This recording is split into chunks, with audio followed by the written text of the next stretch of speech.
Welcome back to Cities Decoded, where we break down what happens when artificial intelligence meets the nation's cities. I am, as always, your host, Sam Lee, and today we are celebrating 1 full year of the Cities Decoded Substack, formerly the DC Decoded Substack, formerly just a podcast, but now it's kind of a publication too. We'll get into that. And of course, I'm going to kick off the celebration and the live stream with our most consistent contributor by a long shot, including myself, the Daily Tea, the creator of the Era Arc Tea. It is so good to have you here. How are you doing today? Happy almost Lunar New Year. Yeah, absolutely. Thank you so much, Sam, as always, and for having me. Excited to, yeah, it's Lunar New Year is tomorrow, New Year's Eve. And happy Yeah. Lunar New Year to those that celebrate. Yes, the real New Year for some of us. No, but both are equally great. I had a great time January 1st. I'm sure I will have an equally great time February 17th. So, in case you are new here or listening for the first time, what tea does better than anybody out there, in my opinion, is give us the daily tea. So every weekday, tea drops now on Cities Decoded as well. 5 important AI stories that might have flown under your radar, and also amazing memes. And these cover both AI, crypto, sometimes it's just general tech. And what these monthly live streams are is to recap some of the monthly teas. So obviously, there are many great stories to recap, but a few will stand out to me, just as I know a few stand out to people who support tea. And today, we're going to talk about 3 in particular. Let's get started with the first one. So, Stanford. Stanford's viral date drop app takes over campus dating. Stanford student-built matchmaking platform Date Drop has drawn in more than 5,000 undergraduates, which is about two-thirds of the school's roughly 7.5K students, who answer 66 questions on values, lifestyle, and politics before receiving algorithmic matches each week. The app has turned Tuesday night math drops into a campus ritual and expanded to at least 10 other elite universities, including Columbia, Princeton, and MIT. Designed around verified school email signups and features like Friend Cupid introductions, the service recently raised about $2.1 million in venture funding and has drawn early comparisons to Facebook as it seeks to scale a highly local, relationship-focused model. So this also came out right before Valentine's, which was nice. T, what were your initial thoughts when you found this piece? I feel like dating apps in general have been quite popular in the past few years, but this one feels different because it feels campus-specific, and I saw it making a bit of noise around other news publications as well. So what were your just initial thoughts when you read it and reported on this? Yeah, when I saw this, I was kind of surprised, but not so surprised. I was surprised because there are so many dating apps. You know, the dating apps are Mhm. pretty much in the past. They say Running Club is a new dating app. Good So to know. Good to know for yes. me. Yeah. Yes. So people just wear makeup and go join a running club to meet people that also run, but at the same time, you just start dating after your running session. But Mm, when I saw this news, I was surprised because apparently there's still market for new apps. So even though it seems like the market for dating apps is saturated, people is no longer using it. But apparently, this app designed by Stanford student found a product market fit, and I think one of the reasons being they're local, so they're all right. student based, and so there's a trust there.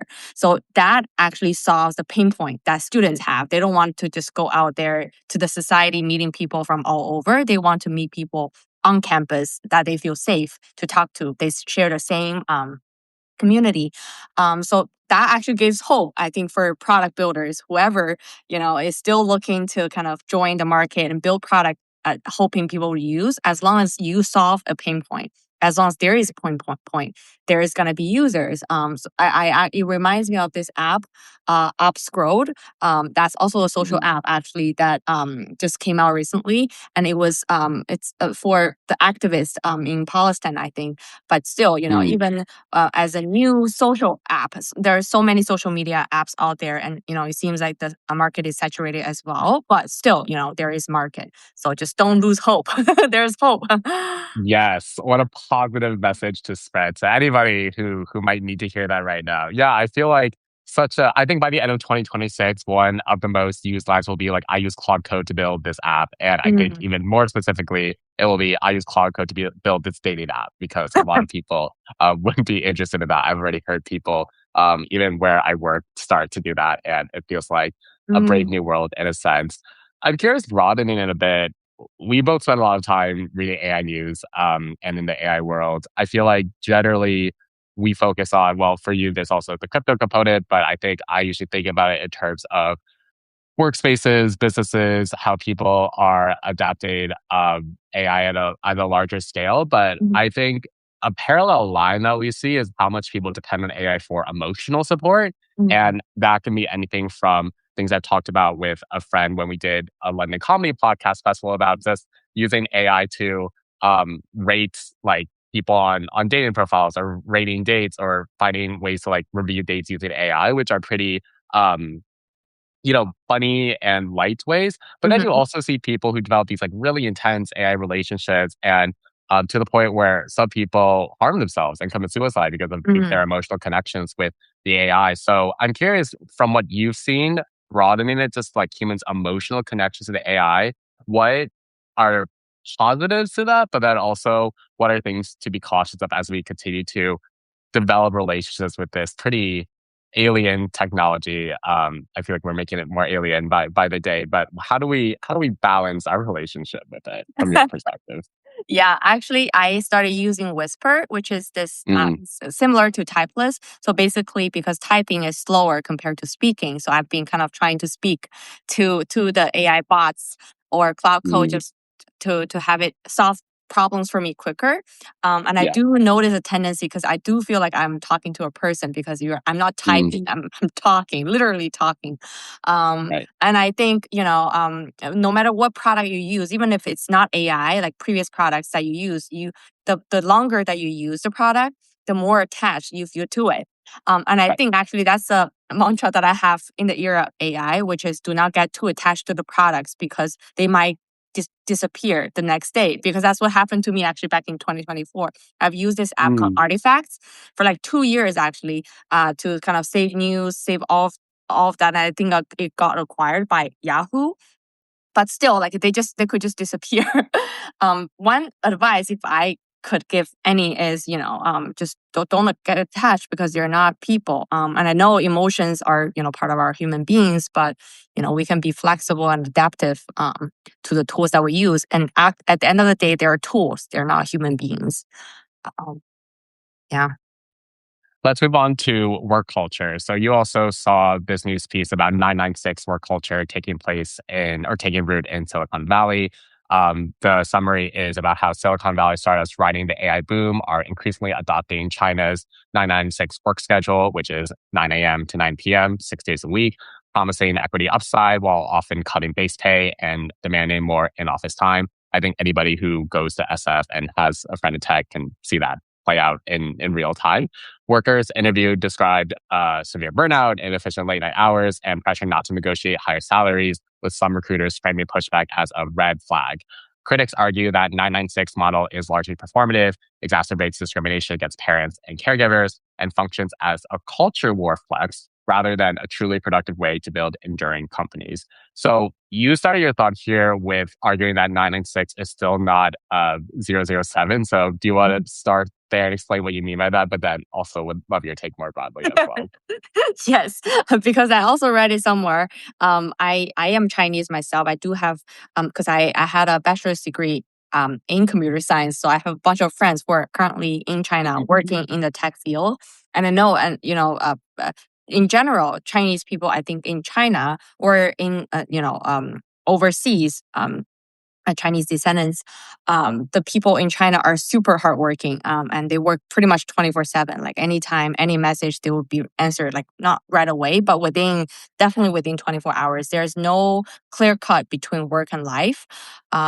And by this 996 instead of 007, there is one day where you are cut off from work. You can kind of just rest and recharge before you get back to work. And I think it's a choice. So if you think 996 is not, something that you would like, everybody will respect because everybody values different things. But I think in tech world, especially if the US is trying to compete with China, um, more work definitely needs to be done. And I don't see any wrong in working longer hours. And if you think it's not something you would like, then there's a lot of other opportunities. But I do think because now things happen so fast. Um, Time is definitely not on our side. If Mm, the Western world, the democracies want to kind of win the competition against the dictatorships, we definitely have to work harder. yeah, Yeah, yeah. yeah. I think that naturally brings up the question of how do you take a break? Like, what have you found to be restful, restorative, so you can continue to work? What has been working for you recently? That's a great question.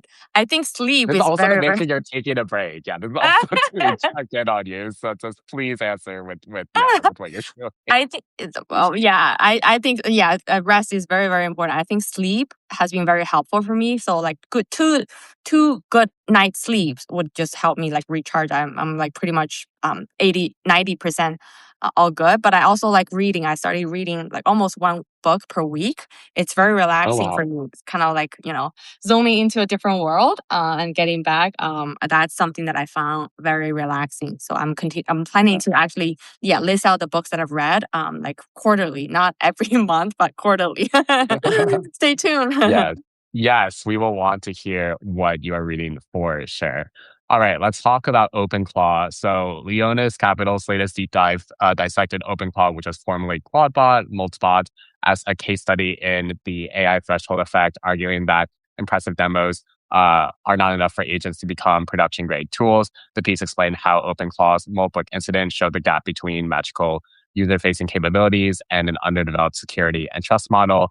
It outlines requirements for robust agent systems, including adversarial testing, clear failure mode documentation, and explicit trust boundaries instead of relying on hype-driven adoption.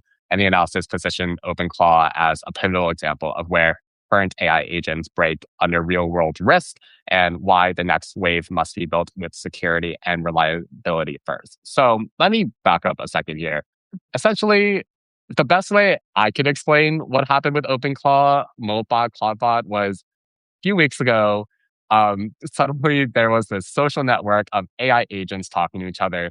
And naturally, people on tech Twitter, tech Substack kind of lost their minds. And naturally, no one else really cared. And it was this like very weird thing of seeing people debate back and forth where these agents were interacting like in a Reddit style, and people were debating if this was actually like the next step for AI agents, or if there was like imperfect evidence, if people were doctoring things. So that was my general understanding here, and clearly there's been more dissection of what exactly are the ramifications of like an agent first social network. T, what was your perspective when things are going down? Because I haven't heard much in a week, which is pretty surprising given that this only happened a few weeks ago. Maybe I'm just not in the loop, but just how significant is this open cloud development, if at all, in your perspective?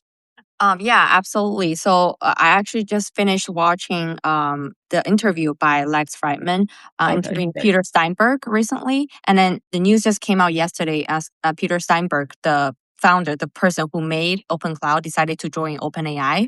And after Oh yeah. I would encourage everyone to watch this interview because it definitely shows how like what kind of person I think he's very down to earth, and he's a developer or innovator with heart, meaning he would find delights in building those things, and he believes that like codes are like freedom of speech, and they should be open. Mm, And a lot of things that he said in the interview really resonates, and you would kind of understand why he would make products like that. And they say, last year we have a DeepSeek moment, right? And this year we have an open cloud moment. And then it just within 1 year, it was from the model drop to the actual paradigm shift from, just talking directly to the chatbot like DeepSeek to having this personal AI agent that runs constantly 24/7, dealing with all the problems on behalf of you. Peter Steinberg actually mentioned an example of he connects his WhatsApp right to the bot, and then he was traveling, and he before the function feature was even built, he sent a voice message, and he didn't even expect the bot to be able to have it solved because the feature was not built, but the AI agent was able to figure it out himself. It Oh, was very interesting. Yeah, I would definitely encourage everybody to watch that interview. But I would say definitely if there was a DeepSeek moment in 2025, and Open Cloud would be the DeepSeek moment in 2026. yes. I think anybody who still thinks about AI as chatbots should read Cities Decoded because I think and other publications. But I think what I'm seeing at work as well is that the way AI is developing is it is definitely no longer a chatbot. It's almost like your teammate, and Mhm. it's up to you to be able to train it well and make sure that it's not doing stuff that it shouldn't. But I think by the end of 2026, we will no longer, like the general population will no longer think about AIs as chatbots. And Right. I think anybody who still does, again, read the wonderful work that he does and the rest of us do as well, because we can help you out with that. You have a new series, so you are adding on to the Daily Tea, which you can find on our pages again in Cities Decoded. And you've started doing product reviews. Do you want to say something quick about what these things are and how it's been going so far? Yeah. So I actually have this package that I bought from Lenny's newsletter, this product pass that has like 25 AI tools, and a lot I've used them already, but some I just started exploring, and then when I was exploring, I was like, why don't I just document what I've learned in the process? So I'm really enjoying actually writing this because those are the actual work that I did with those products. So if I hope whoever is reading it might learn something from it, so you don't have to try it out yourself, but find the use cases and apply them directly with this product. Yeah, and don't get too attached because some of them might disappear. That is the one message I'm giving people to see. Don't get attached to Yes. your AI tools. Yes, I have loved seeing it so far. They come out every weekend. It's also in our pages. You've done Chat PRD so far, Perplexity, and Gamma, and excited to see how that develops. We'll definitely talk more about it next time. All right, are you ready for a rapid fire lightning round? Sure. So, what is one AI question you wish policymakers were forced to answer in public based on your work? Oh. Are forced to answer. Oh, that's a pretty deep question. I would say, usually military or government, they have the most advanced technology that they wouldn't want public to know. So maybe I would be like, Mhm. what are the most advanced, or not the most advanced, but the second advanced Yes. technology you're using that should be open to public. Mm. Yes. What can you tell us? Be transparent. Love it. So, when you are getting ready for the daily tea, what makes you say an article is signal, not noise? Like, how's that intuition? And has that changed in the past year of you doing this?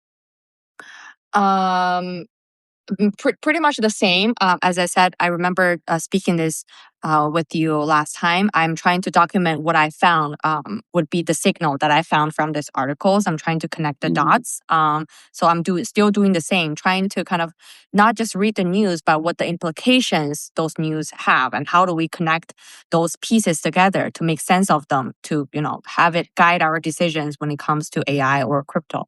I'm still trying to learn and implement that. Yes. And last question for you. You do the daily tea. What is a tiny daily ritual for you that is non negotiable? That's a great question. I would say every morning I would meditate for at least 10 minutes. It's very, very important. If I don't do it, I would feel like unease throughout the day. So I would encourage people really like Love breathe that. work. It's important. Yes. In another live stream, the three of us definitely will talk about that because Alif is a yoga master and just Oh, everything with relaxation and restorative everything. So yes, we will definitely talk about that next time. But T, thank you so much for joining. Happy 1 year of Cities mhm. Decoded. We are so happy you are here. And we'll talk very soon. Thank you All for right. joining. Thank you. Okay, bye. All right. Bye. All right, we are moving on to Alif, also known as Human Deontech. She is coming to us after traveling today. She checked her tickets and now she's here. Alif, how are you doing? I'm good. I'm great. Very happy to be back home with my pets. Yes. A few kids around. Yes. Is that Bella? Is Bella there? That's Bella, and Leon is right next to her. So I'm so happy that Amazing. I'm home. How about Yes. you? Thank you. I'm doing well. It's a long weekend. I don't work tomorrow, which is always nice to feel on a Sunday. But I'm happy to be here with you. I'm happy to be here with you. So as a lot of people might know, Alif is a familiar face around Cities Decoded. We did podcast episodes together, and this year I've been following her creative writing closely, and I just felt like more people should. And she was willing to bring her creative community writing to our pages. It hits every other Sunday, and there are two pieces I want to talk about today. First is the cursor hackathon that you helped host a few weeks ago, and the title is "Wait, hacking isn't always a bad thing." And there's just a few quotes here that are so lovely, and I want to get more of your thoughts here. For the first one, you state that there's something that happens at hackathon that doesn't happen anywhere else. Strangers become teammates, ideas become prototypes, and the gap between what if and here it is shrinks to a couple of hours. And I fell in love with that energy. So you're no stranger to a hackathon. You've been doing them for a few years. What about them do you love? What is this love for that energy? Can you talk more about that? Yes, a little background story. So, in my past life, I became a YouTuber with one of my best friends from college. Him and I started going to Ethereum hackathons. For those who are not familiar with ETH Global, is the company that does these hackathons. They do an excellent job. I literally just forwarded the invitation for ETH. It's going to be in France this in April. I sent it to Jabari and Catherine. I was like, "Should we go?" It's excellent. Like Yes, they, go. I don't know if it was in Cannes last year. I don't know. Well, anyways, it's super exciting. The energy in the room is so vibrant because people might not necessarily know each other from the past. Sometimes like they form teams there, and there are designers there are hardcore, back end developers, front end developers. And what was interesting about the Cursor Hackathon, and I think why I am more excited about the hackathon space, is that for the first time in the history of software development, non-technical people can build software. And it's fascinating to me. I've became addicted to vibe coding, and we hosted the hackathon, and I was looking around, and I still don't see enough non-technical, like people with non-technical backgrounds. Let me put it that way, because I think the line between technical and non-technical is blurring very, very fast. People who did not study coding languages right now can code with English. So I'm so, Yeah. so, so, so excited about the opportunity to shrinking that gap between a creative having an idea, then shipping it. So that's why that hackathon was extra exciting to me, on top of my journey with hackathons and interviewing people, trying to figure out my way among all those highly technical people, which I sometimes didn't understand when they were talking. Yes, you talked about that in the piece. You talked about how, like you said, for the first time in the history of software development, now the domain expert should, not can, be in the room, not as a consultant, not as a participant, but as the builder. How do you make that into reality? Because if I'm a non-technical person and I think about how my life is, where maybe I have a demanding job, I have family, I have all these other obligations, what are you and the others in DC doing to create spaces that are both inviting but also incentivizing enough for those people to join in? What have you seen work, and what are you guys still working on to make that more of a reality for people? Good question. That's all I'm trying to do since I joined the AI collective, and every other thing that I'm trying to do within the community space. I studied international relations economics. Never in a million years I thought I would have ended up in technology, AI space. My primary school teacher is shocked. Um, always good gauge. How's your primary school teacher feeling about your career choices? my high school teachers are shocked. I still don't know the multiplication table. I'm not even kidding. I'm not joking. I'm literally not joking. But anyways, jokes aside, um, that's all I'm trying to do. I'm trying to tell people that it is much less intimidating than they think it is. It's kind of like investing. When you first start an investing account, all those charts and numbers, they look very fancy. And I think they also, the system creates that entry barrier on purpose. But Mhm. once you understand, you don't really have to know, try to predict the future, but there is a steady way to do things. The anxiety slows down, and I think it's the Mm. same way when you open a terminal, when you see numbers and language that doesn't really make sense to you. It's pretty intimidating at the beginning. So what I'm trying to do is to invite people around me, and that's how it started.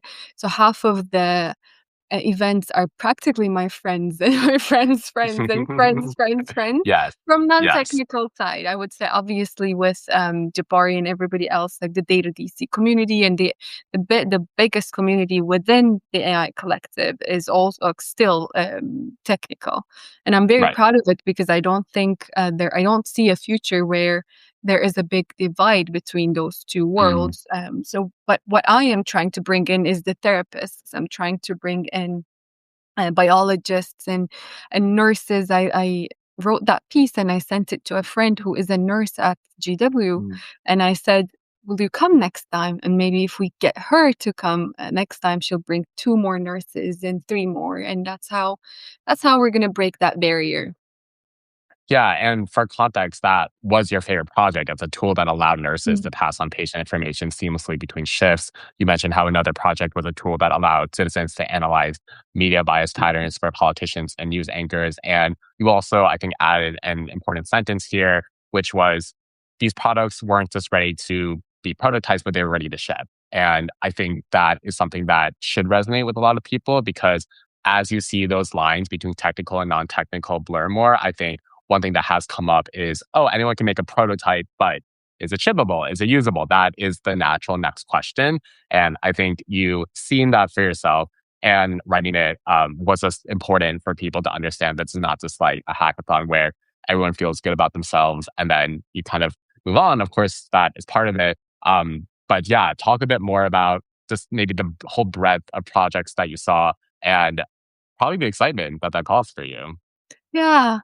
I still do think there is a big difference between prototyping and building something that is scalable and robust and that For has sure. like a lot of security elements that come to it, and that you still need to know what you're doing when you're building software. So I don't diminish the domain expertise when it comes to building software for it, especially high stakes.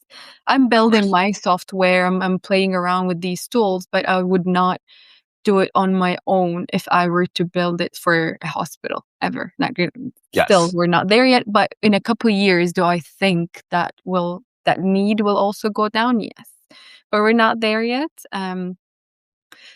But in that room, what I like in that piece, what I was trying to say is when you have the subject matter expert, the person who is the most affected by that problem that they were trying to solve, you don't start with a thesis or like an assumption that this probably is the biggest problem that we should solve, and then you iterate on it. That traditionally has been or if you were the subject matter expert, you had to work with a software engineer, which was very expensive and time consuming.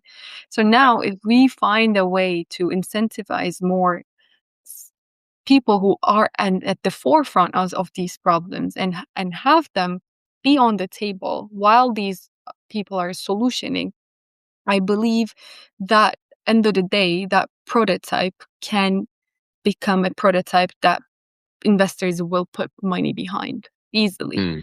And Yes. that was the energy that's what I was looking around and trying to feel like, okay, who here is out there in real world and is facing a real problem in their day-to-day life at work. And there is a lot of room to improve. And that's Right. my 2026 goal for myself and for the hackathons that we're hosting. Bring in normies to these rooms is what I'm gonna do. Yes. And I'm 110% behind you, you know that. And I know this has been something you've been championing since you've entered the tech space. We talked about it a lot when you interviewed me for this podcast. And it's great to see you continuing that energy. When you do launch your software, of course, we get the first interview on Cities Decoded. That is a given. And I assume you're fine with that, but I am just like stating that as a fact right now. So people can look out for that. And I think something that's been really heartwarming is yes, like hackathons are a pretty traditional way to get the tech community together, but you've also been doing something that's just traditional in community in general, which is co-working. So you wrote a piece about this, about this collaboration that the AI Collective did with um, uh, DC. I was these night owls, right? Night owls, yeah. First thing I thought like owls, DC owls. I started to get confused. Let's start with you explaining what body doubling is. What is body doubling for people who Mm. might not know the term? It's technically having someone next to you.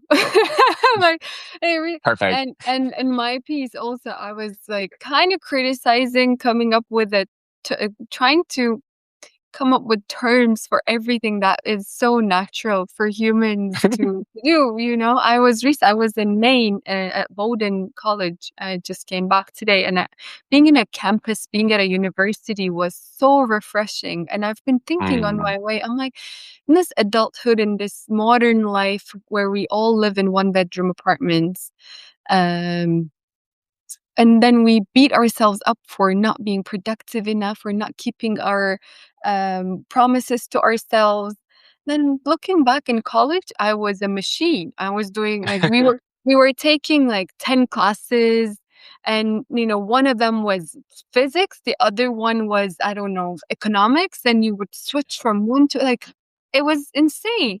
Granted, we were younger, sure, but also, it's something to say about being around people who do the same things, who value the same things. There is that you hold yourself accountable, or somebody else holds you accountable. If you don't show up to class, your friends will check in on you, hopefully. Yes. And there is that sense of we're in this together. And I Hmm. find that in the modern world, especially in the Western world, that sense of being on your own, and you have to do everything on your own, is very difficult. And so that's why we started these admin nights, and Night Owls is an initiative that was started way back, maybe 10 years ago. 2011. Yeah, Yeah. and it worked pretty well. There were some startups that were founded at those nights. So Andrew and Catherine met, and we discussed like, should we bring this back? Like, would you come? I have so much work to do always. Like, I have side projects and all these ideas, and my ADHD is always kicking in, doing something else every other day. So I'm like, of course, let's do it. Let's give it a shot. And we've hosted 4 now because we're doing it every other week. And it's been incredible. It's Yeah. been new, like, pretty much there are regulars now, regular people that come and do their work. Some people do their taxes, some people build their passion project, some people ask for help. And there are new people coming in every day. Like every time we host it, there are new faces that I haven't seen before. So I'm very proud of us, honestly. It's something that is very human, and I'm so happy that we can coexist and work together, and so natural and human. And I don't know, Yeah. it feels sad that we don't naturally have those spaces in our society anymore. Yeah. And if people are in DC and they would like to check out an admin night, it's every other Monday, how can they find out about it? Let's talk about it real quick. They should reach out to either me, Catherine. We can send the links to, because we're doing it at night. We kind of are not opening it to public, and it's because you never know. We work until midnight and sometimes even later. So Right. reach out and we'll figure it out together. Perfect. Perfect. And you mentioned how when admin nights do happen, everyone's answering two questions. What are you working on tonight? And what can you offer to help others? So, Alif, what are you working on tonight? And what can you offer to help others? I have an endless to-do list. Oh, boy. She's acclimating, coming up hot. She's coming in hot out of May. I am working, so I take too many courses. I'm taking a gardening course for those who didn't Ah, know. As I've been gardening for 3 years now, but I started a new course to get some theoretical understanding of what I've been doing and right. prepare my seeds earlier this year. So I need to catch up on what the class that I missed this week. So that's what I'm working on tonight. And what I can offer to help. It's so incredible what people are willing to do, by the way. It always warms my heart. We go in circles and people answer this question. And there's always someone who says, I don't know, I'm an engineer for 15 years. I'm happy to look at your screens if there's, and people do Yeah. ask for help. And that's so nice to see. What I can help is if you are a non-technical person and scared of AI or building AI. I don't mean using chatbots. We've all, I think if you're watching this, you probably have excelled at that. But if you're intimidated by building something for yourself, please reach out. I swear, Mm. please reach out and we'll do it together. Yes, you're the best. You're the best. All right. Are you ready for a rapid fire lightning round to close us out? Oof, tell me. All right. Alif, if you could redesign the default way adults find collaborators in 2026, what would you change? Hmm. I would encourage people to ask for more help. Mm, Don't try to do it alone. I One thing I push myself to do is I try to build in public and ask for help. You'll hear me say, I don't know. I genuinely have no idea what I'm doing, and magic happens. People show up. What's the fastest way to make you feel at home in a room full of strangers? Maybe you can think about how a few weeks ago when you chaotically came to New York for an event and did not see me for the record because it was not chaotic and we've worked our way past it. But recent experiences, I'm sure, can inform this. But yeah, how do you feel comfortable as quickly as you can when you know little to no people in the room? I deserved that comment. Uh, Yeah, yeah. and how do I feel comfortable? Um, I think I find one or two people who I find less intimidating and just approach them first and strike a conversation. And I have a tendency to ask deep questions immediately. Love that. I love that about you Yeah. too.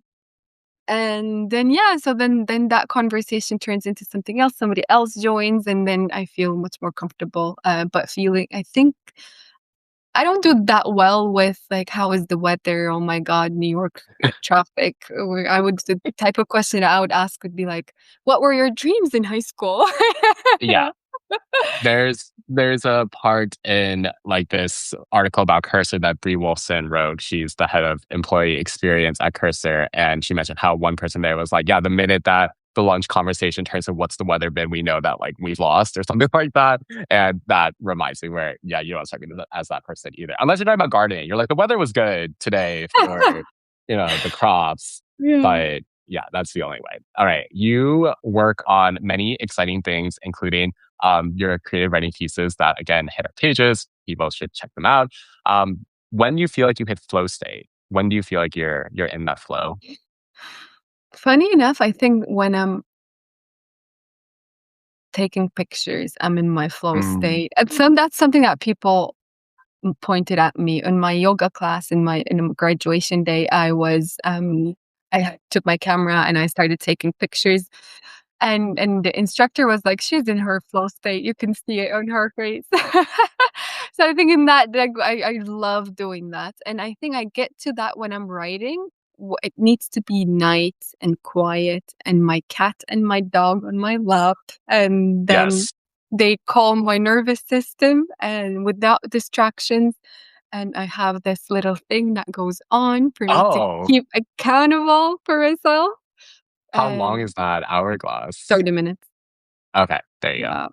Yeah. Yeah, And yeah, but I don't take it for granted. It doesn't happen every day, and I don't think it should happen every day. When it happens, I'm very happy. very fair. Well, Aleph, happy 1 year of Cities Decoded. Thank you for being here for a lot of that and for everything you've done already. I'm super excited to see everything you're doing in 2026. I'm cheering you on. You know that. Um, excited for dinner next Friday.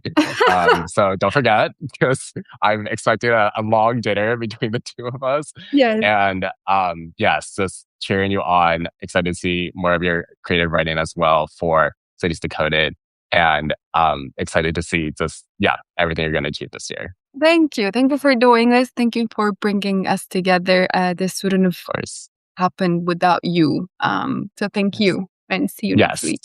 See you next week. Bye. Bye. I'll talk to you so soon. Bye.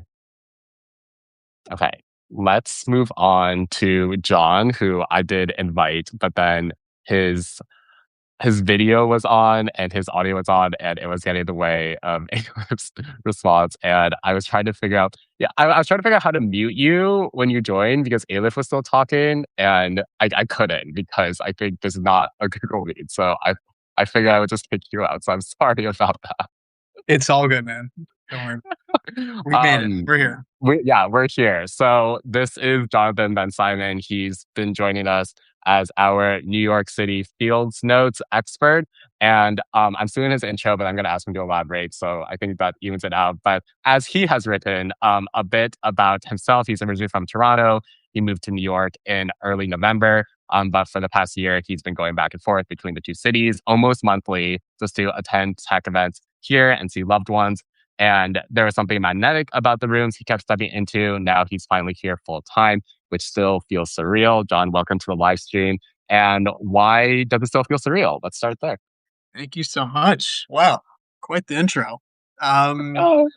Thank you for having me, Sam. This is great. This is actually my first, I think, live stream ever.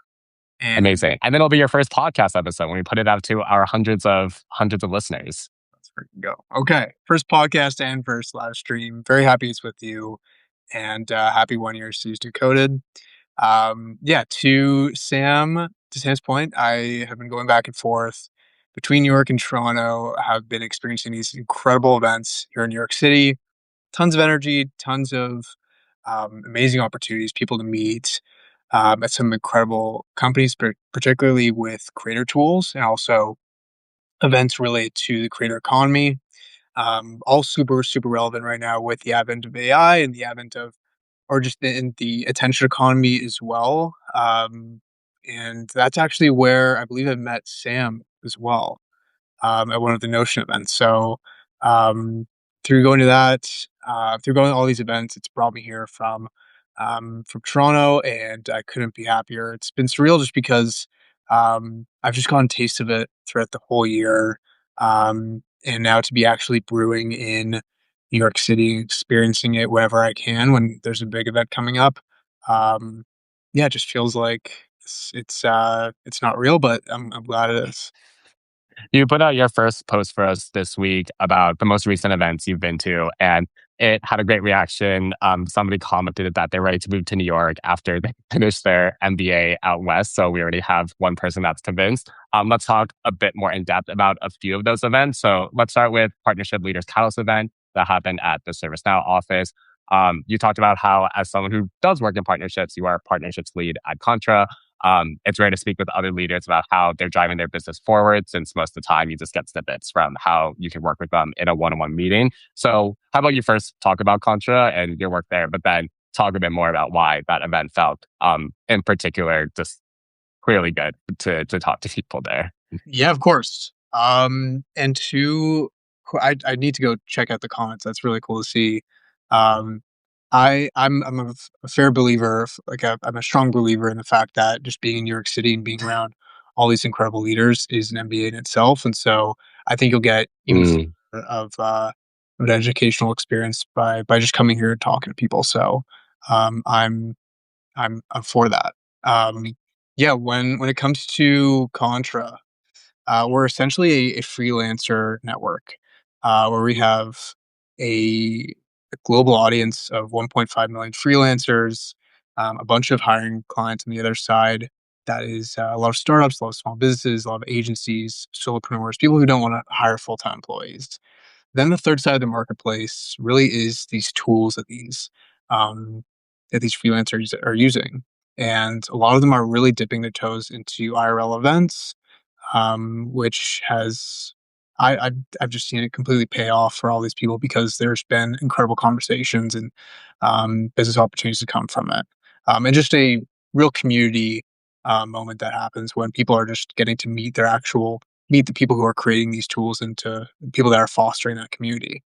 Um, and so my work at Contra is to be connecting with these creator tools that are out there, and a lot of them are living in New York. I mean, there a lot of them are also living in San Francisco as well, but I think the action really is in the city that really brews a an atmosphere and a community and a network of people that are looking to connect. And so And you I think feel like that's stronger in New York than SF? Are you willing to go on the record and say that? I would say so. I've only really Mm. experienced that for a week, but it was in a time of a lot of things happening in AI, and um, only the two events that I was able to attend does not compare to any of the events that I've been in New York. So I can't confidently say yes, but from talking to other people who've experienced both sides of the coast, New York's definitely the play for events, especially because it goes into the late nights as opposed to San Francisco that I think cuts off around like 8 or 9 or 10, something like that. But Sure. the partnership leaders, that's an incredible company that really just brings together all of the leaders in partnerships, as the title says so.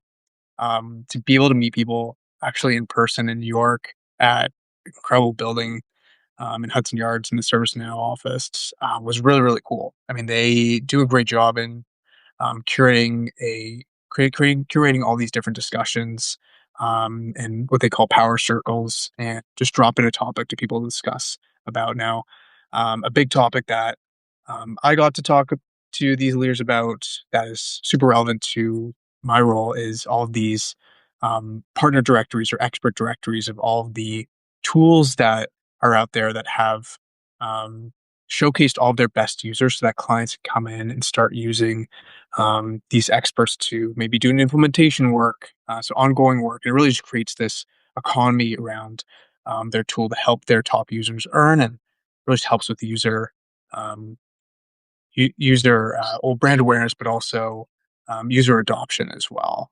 So that's something that I'll actually get to lead in the next partnership leader events coming up in April, which I'm very excited about. That's when you're speaking at, right? Yes, exactly. Yeah, so I'll be able Okay. to lead one of those power circles, which is exciting. And if people want to sign up for that event, when it's live, right? It's live already. How to best do that? Early live, the best thing would be to go to the partnership leader LinkedIn profile, LinkedIn company LinkedIn profile, and go sign up. Pretty sure it's pinned, Okay. up, so you'll see it. You'll see it right away. Okay, Yeah, perfect. highly recommend if you're new to partnerships, you've been in partnerships for a while, to not only become a member of partnership leaders, but also attend one of the events that are not only happening in New York City but across the world. Got it. And yeah, we can also include that in the show description so people can find it there as well. Let's also talk about two events you went to for the same company, Lovable. You mentioned how it was two worlds, one platform. Explain a bit what you mean there. How were you able to see Yeah. two different sides of this company in one day? Lovable is an incredible tool. I think it's a tool that's been blowing up over the last year, and for good reason. Not only are they technically sound, where you can actually use the tool and it generates exactly what you want, maybe a couple other prompts to get to specifically what you need, but it's just a very easy tool to use because of its UI, because of its UX. because of how much time they've put into this and the incredible team that's built Lovable over the last, yeah, really crazy to say, but over the last year. And a big thing they do is now create all these incredible in-person events. And I got to experience both of those that were happening one day in New York City, but both being at two different locations in the city, very different locations in the city, and both showcasing very different capabilities of the product. So one being in Hudson, one being the JP Morgan building, which was incredible. It's a new building. I think over the last 6 months that was created in New York City. And that was with a bunch of CFOs or people that were involved in finance. And a lot of them were actually very new to Lovable and just AI products. And they're looking to learn more and be able to implement something like a new budget sheet or something that will really just make their lives a little bit more efficient and make their team a little bit more efficient as well. So really cool to attend that event and actually talk to some of the people that were creating Lovable as well. And then later that night, they had an incredible event actually in Williamsburg where they tapped into more of the creator space and marketing space and showcase all of the creative design possibilities of Lovable. So just had a bunch of people come in, talk about their Lovable experience, pull out their laptops and start just creating whatever they think that looked good and showcased their brand and their identity in the best way possible using the product. So again, both kind of different sides of the tool, but great that you can do it all in one place. And I think the company's going to be continuing to just make lives easier for people Yes. in all different Yes, roles. for sure. It's a vibe coding software that was Swedish based, right? That's the Yeah, origin, right? Okay. Okay. yeah, Okay. Yes. Yeah. Something that I liked how you mentioned at the end of this piece was that you talk about the density of ambition just being greater here in New York. You mentioned how it's Toronto on steroids as a comparison. yeah. The proximity to opportunity is different. The willingness to build in public is different. And that's what you're trying to document through Cities Decoded. John, I would say you are an event goer on steroids. Like, I think that is a fair comparison to make. So, how do you lean in and not get tired like the rest of us? What is driving you that seems to increase your ability to go to however many events you go to each week? I don't want to think about the number. But yeah, just tell us a bit about your willpower. Thank you so much. That's very kind to say. Um, I I think there's a lot of things. I think the tech space in the AI space is growing so rapidly, and right, if you go on to Twitter to LinkedIn, you're going to see a flood of posts from all these different types of people. But you really get the best information from speaking face to face and having a deep, intimate conversation about what's really going on. And what better place to do that at a curated event from maybe one of the tools that you're researching. Um, I think the people at these places are awesome. I mean, I've got to again meet Sam there, who's an incredible person, knows a ton about the tool, and actually deeply cares and can have great conversation. Um, and that's really what drives me. I'm a people person. I believe that people who are coming to a tech event at 7 or 8 or 9 p.m. are the people that really care about it Mm. and are the people that you want to have in your circle and to have further discussion about the things that are going on. What's great too is you really get all the information about tools and tech right away. A lot of these events really just showcase some of the new features, new things that are coming out. You get to talk directly with people that are building that feature, and it's just super cool to be in the eye of the storm. Obviously, again, you could see some of these things online, but to have that early access is something special.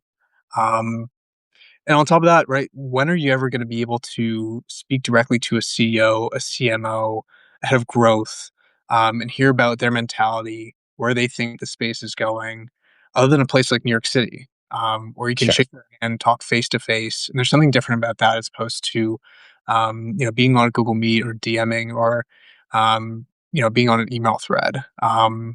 And I think that really that human aspect of it, I think, is something that drives me And I think that is something that's I see shifting in the space today. I think a lot of companies are seeing um, the advantage of having some of these in-person events, not only to drive community and to drive education around tools, but also to drive business development. I mean, Sure. people I think should come to events and try to make things happen and push the needle forward.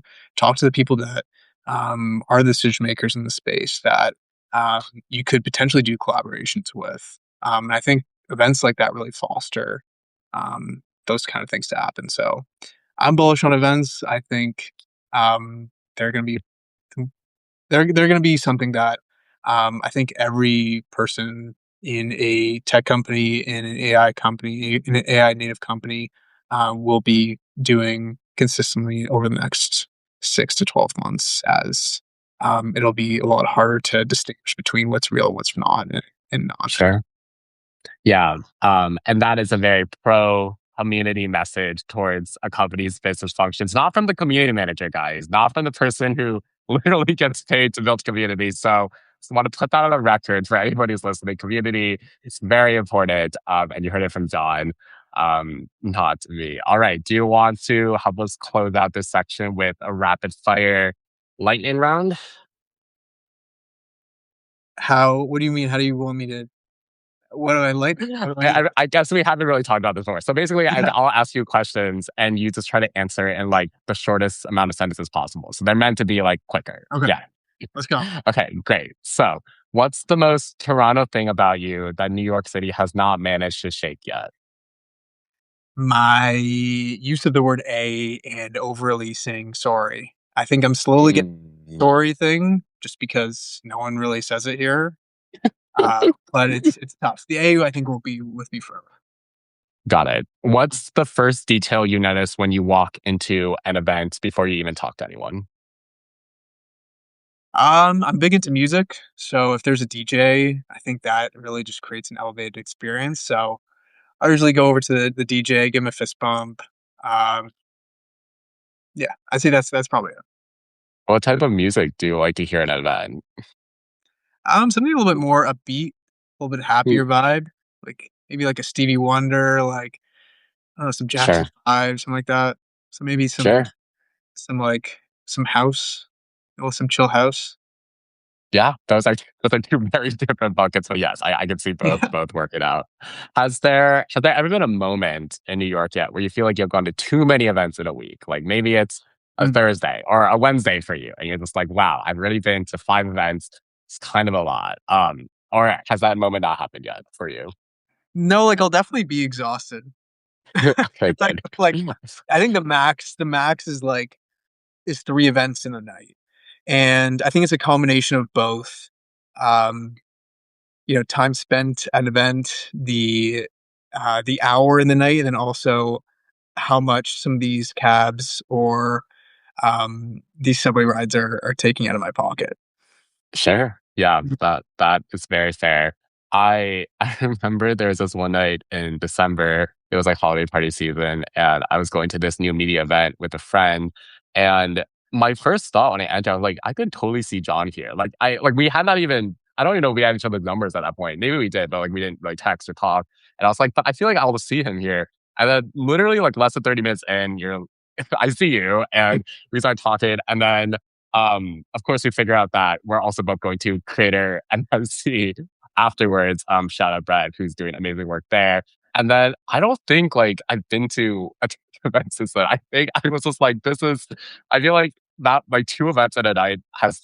I'm also just kind of taking a break in general, but it was so it was so funny that I had that thought, and then the fact that you were not only at that event, but both events. I was like, only John would do that.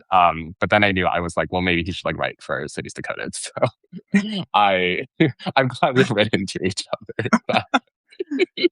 I'm glad too, man. Yeah, I think the first event before that was the Notion Library event. And then after Yeah, we were at the media events, and yeah, we were both like, "Are you going to are you going to the Great Economy Shopify?" And you're like, "Yep, let's go together."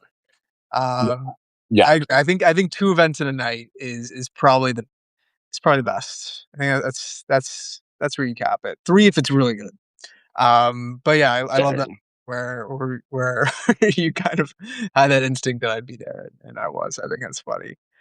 Yeah. Hopefully more instances like that to come. Yeah, no, I think once the weather is like better and I just feel like I haven't been feeling well for a while. I mean, I feel fine now. For context, John and I are probably going to see each other right after this, so I feel fine. But I think once the weather gets better, yeah, I'm your guy. Last question for you for this live stream: what is your ideal event? Like people ask, what's your ideal day? What's your ideal night? Like, what is your ideal event, start to finish? Lay it out for us. Oh my god, that's so tough. But Well, I asked the tough questions. I asked the tough questions. okay, I have a vision. I think like Okay, lay it out. if there was a ideal event, it would be it'd be like the top 10 tools in the creator space or the AI space, both the creator and AI space in the Domino building at the top floor with DJ and lights and buffet, um, and all the people that are involved creating those tools and all of the community members and power users of all those tools. I think that would be super, super cool. Awesome. Well, let's make it happen. That's the point. Let's do it. I think you have at least have access to the space, so it sounds like that's something that could potentially happen. This could I be think some so. locations. I think we should have the biggest thing is just pulling the resources together and coordinating Sure, the whole thing. But sure, it's possible. I think it's definitely possible. sure. Well, that is Field Notes with John for live for the first time ever. I'm excited to see the many events you'll go to this year. And we will probably talk again. See you for beers soon, hopefully. I'm putting you a bit on the spot, but we've been trying to get beers for a while, so I hope it's happening tonight. And yes, thank you for the first contribution. It's amazing already. Really excited for you to be part of the team and excited to see what we can do in 2026. So thanks, John. Thank you, Sam. Very happy to be here. Beer soon. And more to come. Appreciate All it. right. Peace, man. Bye. Bye. Peace. All right. We are closing out with Catherine McMillan, who probably needs no introduction, but founding director at Collective, founded the DC chapter, was on the first episode of Cities Decoded podcast. Probably your achievements in that reverse order in importance. And Catherine is here with us to ask me some questions about the Substack. We have hit 1 year. In case that wasn't clear at this point, we've said it probably too many times. I've also noticed that I'm in the habit of saying we, but it's just I usually. So I've tried to get better about that as well. But it takes a village, of course, to support something lasting a year and more. First, Catherine, how are you? And then second, yes, what are your thoughts that you want to ask me about the Substack? But first, how are you as a person? I'm doing great. I mean, happy belated Valentine's Day, Galentine's Day, Palentine's Day, whatever you celebrate. Um, Hopefully you felt loved this weekend or supported. I did. So Yeah. I see that Elif is in the chat as well right now. So hello. So feeling good, also feeling optimistic. The weather in DC is getting a little bit warmer. Finally, the Yes. snow is about to fully melt. There's just Great. slight remnants left, but the end is in sight. Amazing. Excited to see it next week. Excited to see it. I think it's the same situation up in New York. Is that right? Yeah, but we might get snow like tonight. It's confusing, but It's a lot. I'll let you Northeasterners figure that part out. But here in DC, we're spring is on the horizon, so things are Good looking to great. know. Good to know. But yeah, Sam, I mean, let's flip the script because I mean, you have been hosting, writing, podcasting for over a year at this point. So I'm excited to ask you some questions and Let's do share it. with the audience about where this all started and how it's grown since then. So, first of all, congratulations on 1 year. And if you're in the audience, please give, you know, hearts, all sorts of emojis right now because 1 year of committed action to something is not easy, especially if it's something that you do on a voluntary and personal basis. So, yes, please give Sam all of the hearts. Now, let's start at the beginning of how this all came to fruition and take us all back to the early days of what was then DC Decoded. Yes. Well, I remember seeing Catherine's LinkedIn post calling for volunteers for what was then the Gen AI Collective. And I was at a point where I felt pretty comfortable in my role as podcast producer at the organization I was working at.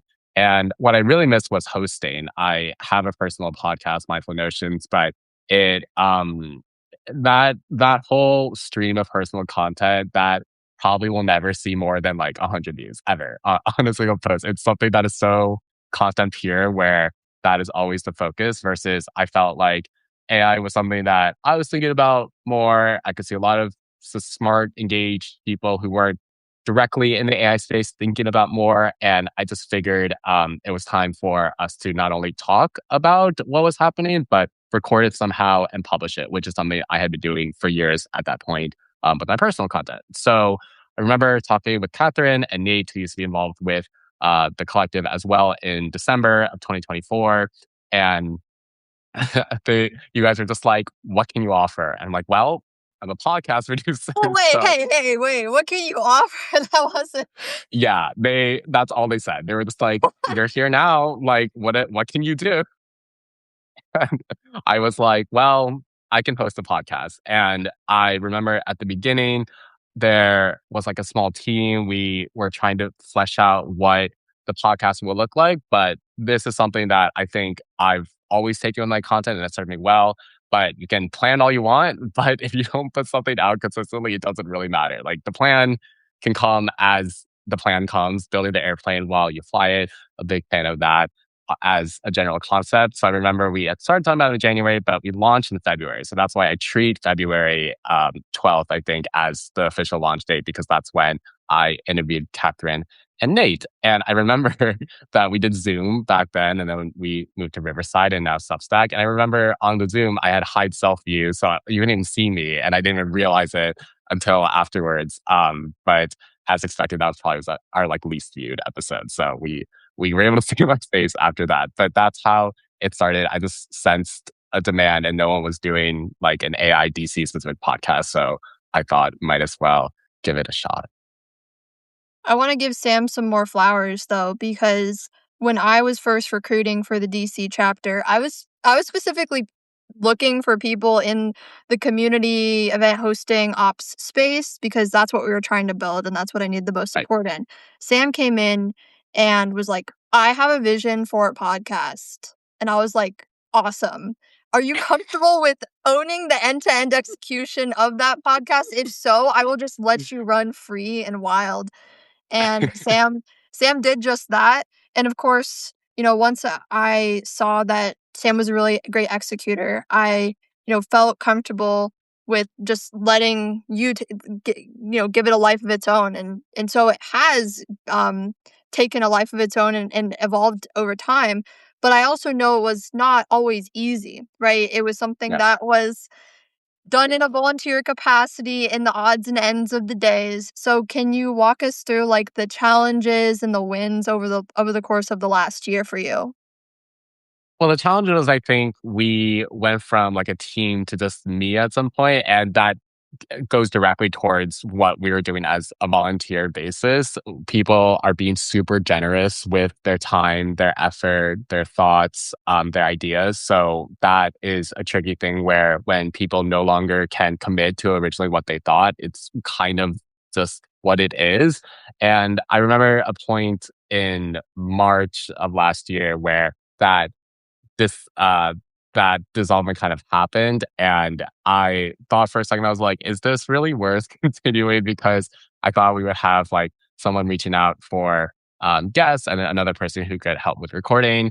But then I think what reassured me was where Substack was going, where this platform is going. A year ago, I don't even know if there was live streams. It might have just been posts and like uploading your podcast, but I felt like Substack was giving enough tools for individual creators to write and be really successful with writing.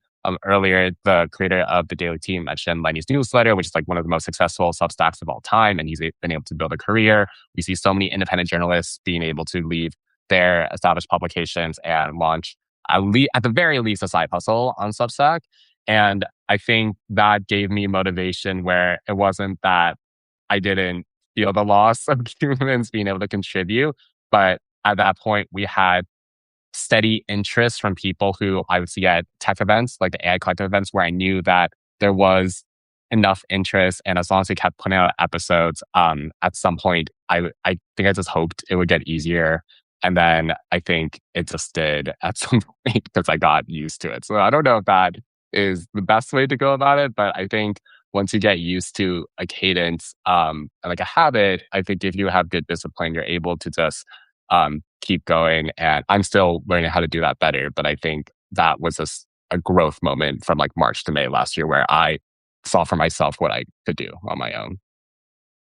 Yeah, and Sam, you talk about, the ups and the downs. I think what you have always done a great job at is like spotting the opportunities and the new and emergent trends, right? You saw it with AI, you're seeing it with this new platform. And even though like the day to day might get difficult or challenging or cumbersome, you're able to see yourself being at the frontier at each of those Mm, things. Like seeing yourself in the content space, also in the AI and tech industry. And look at you now. You went from doing podcast production for a nonprofit organization to now working at the most lucrative tech companies in the world.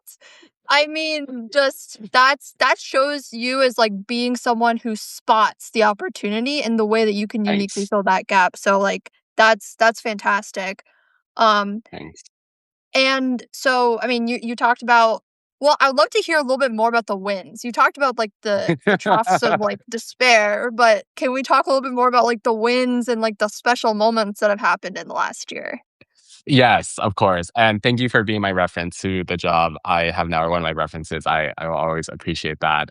Yes, we can of course talk about the wins. I always hesitate a bit because I've done so much, but I want to recognize that like a lot of people contribute to this Substack publication as well.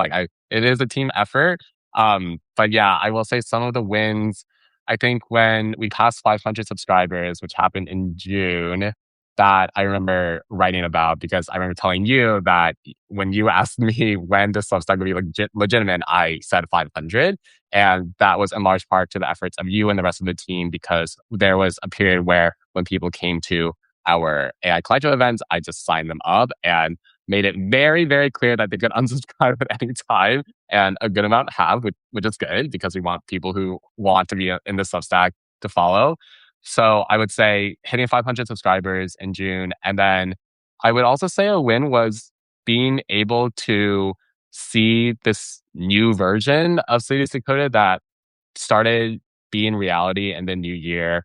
I wrote a post this past Friday about what it means to me for Cities Decoded hit 1 year. And I talk about how when I moved from DC to New York and did expand the Substack title from DC Decoded, Cities Decoded, it was a nice title, but I was pretty close to just stopping the Substack because I didn't want to just repeat what I did in DC, and life as it is for most 20 somethings in New York was just very hectic and chaotic.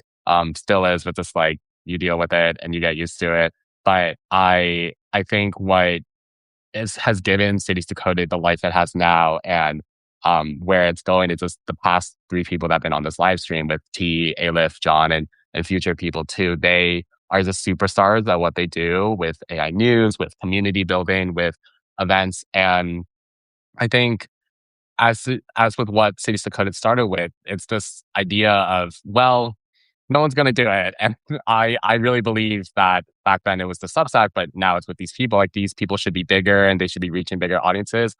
I guess I'll do it because I do have a platform of more engaged people than ever, I think, because now I think people who weren't as engaged are off and we've been slowly getting people interested, joining our community, which I'm so grateful for as well. So I think those would be the two wins. First, hitting 500 subscribers and hitting that personal milestone that we set together a bit. And then this whole new year of Cities Dakota has been so exciting to see people really step up and I think give some really valuable insights that you won't find in such a conversational way with each other anywhere else.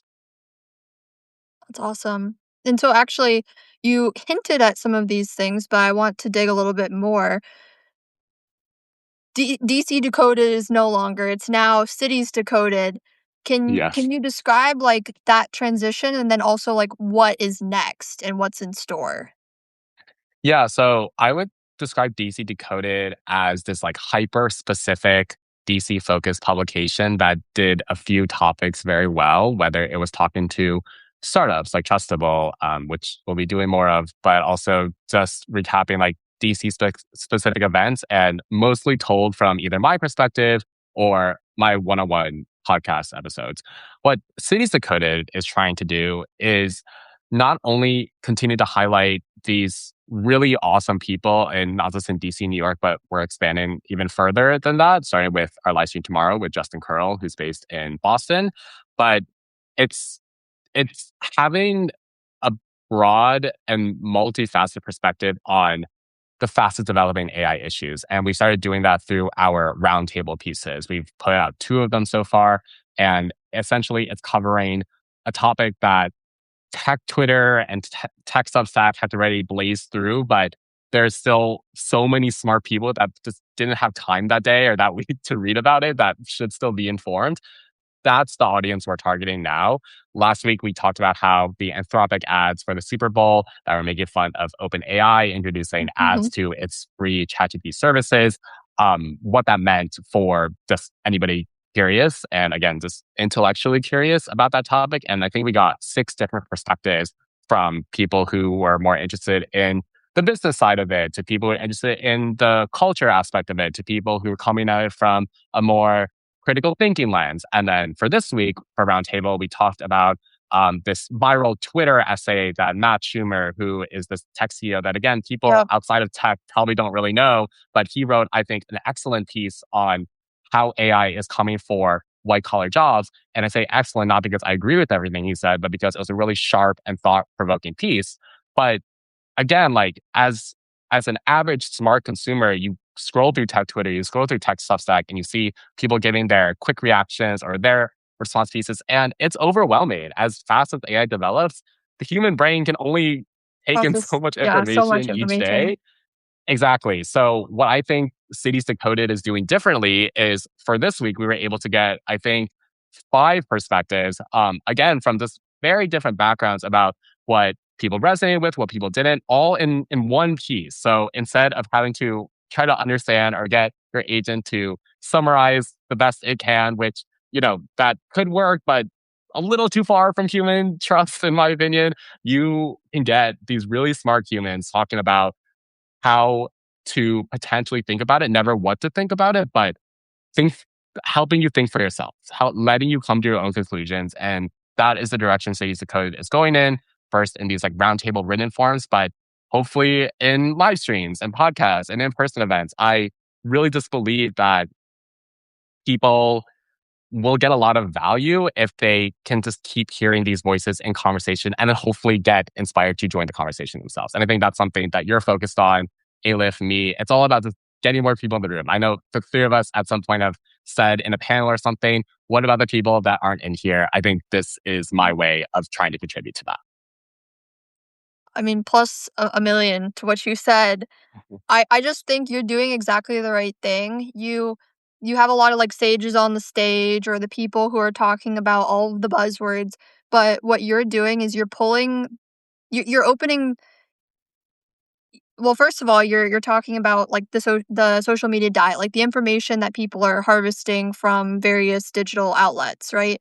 But then the honesty that you have from people coming from different aspects of and walks of life, different professional backgrounds, who are able to, from their own experiences and perspectives, provide some clarity of what we're seeing right now in the zeitgeist. Correct.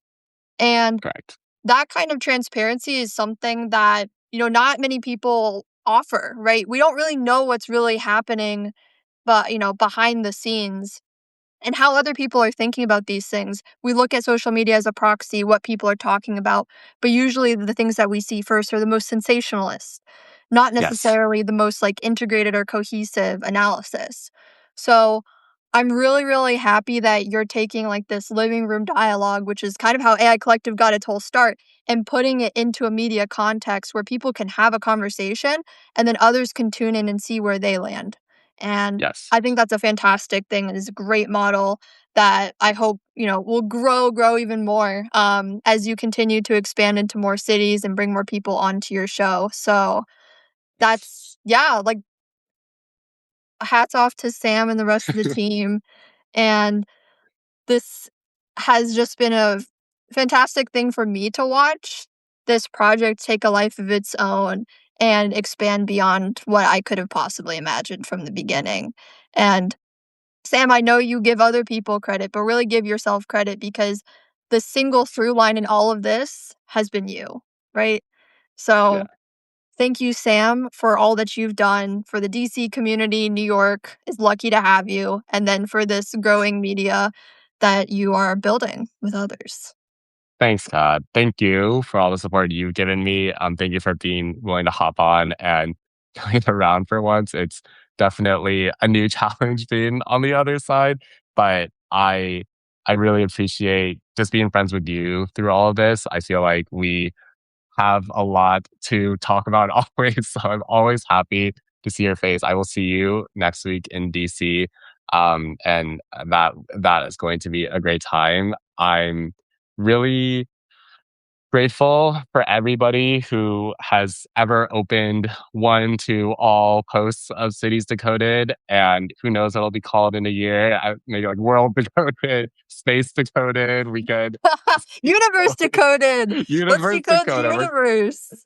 We're gonna decode everything there is. And I will just say that I have felt very overwhelmed with the AI news recently. I think any person paying even a bit of attention has. And what I'm trying to find the balance with Roundtable and Cities Decoded more broadly is how do we still talk about relevant things, but understand that we're not going to be able to talk about everything, and just making sure that when we do talk about something like Anthropic ads or the viral article, let's talk about it deeply. Let's think deeply about it, and then just move on, because there's a lot of life to live outside of the screens and AI. And then that's to you too, Ms. AI. Make sure. I need that reminder like yesterday, seriously. Yeah, yeah. Yes. So we'll keep each other in check. Catherine, thank you so much for joining. I really, really appreciate it. I will see you so soon. This has been celebrating 1 year of Cities Decoded.